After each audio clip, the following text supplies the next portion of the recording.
ہمارے پیارے آقا و مولا جناب محمد الرسول اللہ صلی اللہ علیہ وسلم، ان کا جو مبارک جسم ہے وہ اپنے روضہ اطہر کے اندر موجود ہے۔ آپ مجھے ایک بات بتائیے گا، اب میں آپ کو عقلی جواب دے رہا ہوں، جبرائیل علیہ السلام اور جو باقی فرشتے ہیں وہ کہاں پہ ہیں؟ ہمارا ایمان ہے کہ وہ تو اوپر آسمانوں میں ہیں۔ اب مجھے بتائیں کہ اگر وہ منطق مان لی جائے کہ جو اونچا نیچا ہوگا اس سے درجے طے ہوں گے، تو کیا کوئی آدمی مسلمان یہ کہہ سکتا ہے کہ جناب فرشتوں کا اور جو جبرائیل کا درجہ ہے نا وہ آپ وسلم سے زیادہ ہے چونکہ وہ اوپر آسمانوں میں ہیں؟ ہمارا یہ ایمان ہے بھائی کہ وہ مقام جہاں سے آگے جبرائیل بھی نہیں گئے، وہاں سے آگے ہمارے آقا و مولا گئے ہیں۔ تو بھائی یہ بات یاد رکھیے گا، یہ سوال عقلی طور پہ بھی غلط ہے۔ کیوں؟ میں نے آپ کو عقلی مثال دے دی ہے کہ باوجود اس کے کہ جبرائیل آسمانوں میں ہے اور ہمارے آقا و مولا کا مبارک جسم اپنے روضہ اطہر میں ہے، اس کے باوجود ہمارا ایمان ہے اس کائنات میں، مخلوقات میں، کیونکہ جبرائیل بھی ایک مخلوق ہیں، مخلوقات میں سب سے اعلیٰ و ارفع ہمارے آقا و مولا جناب محمد الرسول اللہ صلی اللہ علیہ وسلم۔ شکریہ جی۔ جی امتیاز بھائی، میں نے آپ کا جواب بالکل اچھے سے سنا۔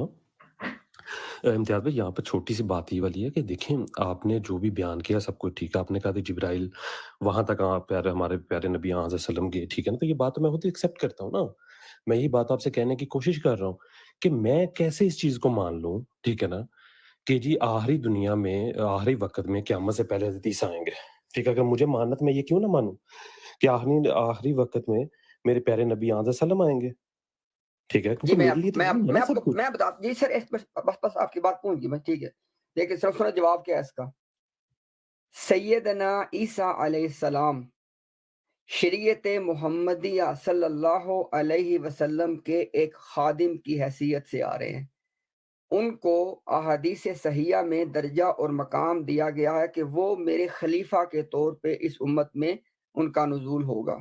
آپ یہ دیکھیں کہ ہمارے آقا و مولا جناب محمد الرسول اللہ صلی اللہ علیہ وسلم کے مرتبے اور مقام کا اندازہ کریں کہ ان کی شریعت کی خدمت کے لیے اللہ کے نبی عیسیٰ علیہ السلام کو اللہ بھیج رہے ہیں۔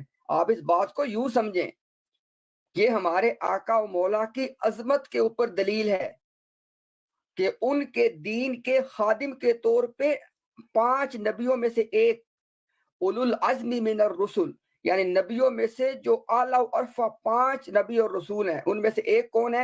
عیسیٰ علیہ السلام۔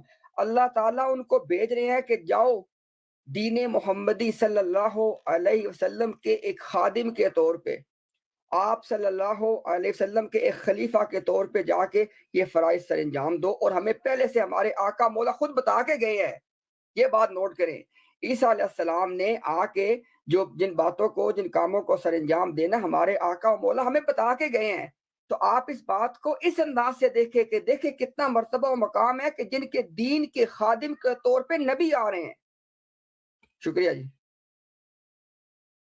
مطلب امتیاز صاحب آپ کا یہ ہے کہ جہاں تک میں سمجھاؤں کہ میرے پیارے نبی حضرت صلی اللہ علیہ وسلم فوت ہو چکے ہوئے ہیں، حضرت عیسیٰ زندہ ہیں، اور آخری وقت میں حضرت صلی اللہ علیہ وسلم اور اللہ کے حکم، ٹھیک ہے نا، اللہ کے حکم سے، ٹھیک ہے، وہ اس دنیا میں بھیجے جائیں گے اور کہیں گے کہ جا کے تو علیہ وسلم کا جو دین تھا، ٹھیک ہے، میرے پیارے نبی کا، ٹھیک ہے، اس کو جا کے آپ فائنل کریں اس کو، مطلب کہ جو بھی آخری نہیں بھائی،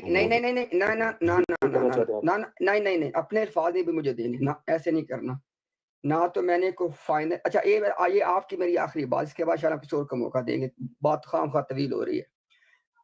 میں نے کوئی فائنل کی بات نہیں کی، یہ دین فائنل ہے۔ اس فائنل دین کے اندر جو اللہ کی کتاب میں اور احادیث صحیحہ میں جو فائنل دین موجود ہے، اس کے اندر آخری زمانے کے کچھ خدمات اللہ تعالیٰ نے عیسیٰ ابن مریم کے سپرد کی ہیں۔ فائنل دین کے اندر کچھ خدمات اللہ تعالیٰ نے اس دین کے اس شریعت کے حوالے سے سیدنا عیسیٰ علیہ السلام کے سپرد کی ہیں، ایک خادم شریعت محمدیہ کے طور پہ، ان کو وہ سر انجام دیں گے۔ دین یعنی فائنل دین کے اندر وہ ساری باتیں موجود ہیں جو آپ نے آ کے سر انجام دینی ہیں۔ اب اس کے بعد انشاءاللہ ہم کسی اور کو موقع دیں گے. میں نے آپ کی تمام باتوں کو ایڈریس کر دی. شکریہ. ہم نے جو کہ آپ نے نا صحیح ہو گیا بحث نہیں امتیاز کرنی صاحب، آپس میں. صحیح ہو گیا امتیاز صاحب. جزاک اللہ جی تھینک یو. اللہ حافظ. میوٹ کیجیے گا ذیشان بھائی، آواز آ رہی ہے آپ کی طرف سے، میوٹ کیجیے گا. جزاک اللہ. کوئکلی اگر اس بات کو سمرائز کر دیا جائے، اگر مجھے آپ 1 منٹ صرف الاؤ کریں امتیاز بھائی، اجازت ہے؟ جی جی بالکل بالکل. جی جزاک اللہ. سب سے پہلی یہ بات کہ ہم مسلمانوں نے ایسا کیوں مانا ہے؟ ہمارے دل کی کوئی خواہش نہیں ہے، دین کے آگے ہمارے دل کی خواہشوں یا عقل کا کوئی زور نہیں ہے. ہمیں صحابہ سے جو فہم ملا، رسول اللہ صلی اللہ علیہ وسلم کی جو حدیث سے ہمیں حکم ملا، اس کے تحت ہم نے مانا ہے. ہماری کوئی پرسنل ضد نہیں ہے. نمبر 2، عیسیٰ علیہ الصلوۃ والسلام نے آ کے اس دین اسلام کے اندر نہ کوئی کمی کرنی ہے نہ بیشی کرنی ہے.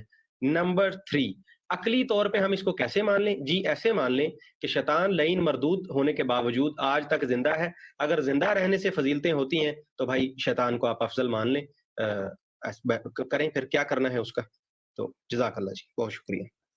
جی بہت زبردست، بہت اچھا آپ نے نقطہ بتایا ہے کہ اگر کسی کے محض زندہ رہنے سے برتری ثابت ہوتی ہے تو پھر تو شیطان کی برتری ہے. بہت اچھا نقطہ ہے، زبردست پوائنٹ.